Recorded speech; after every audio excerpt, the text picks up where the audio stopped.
Yo, this shit OP.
Yo, this shit OP.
Okay, so back to it. I'm going to open my Photoshop and create a new work area.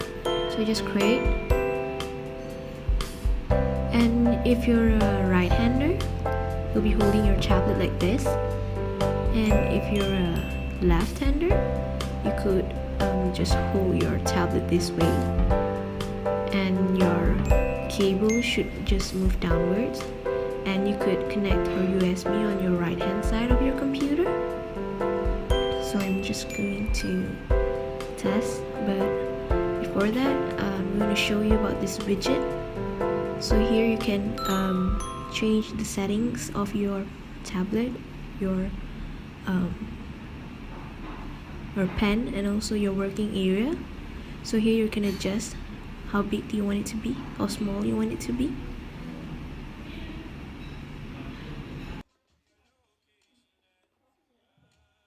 Okay, so now I'm just going to test with the tip of the pen. The harder you press on the tip, the thicker the line will be. So it's kind of light and it's easy. Even if you did not touch the surface of your tablet, you can still control the cursor, you know. So yeah, it depends how hard you press on the tip, the pressure that you give. The harder you press, the darker the color. You can see the changes. So it can be very light and very dark at the same time.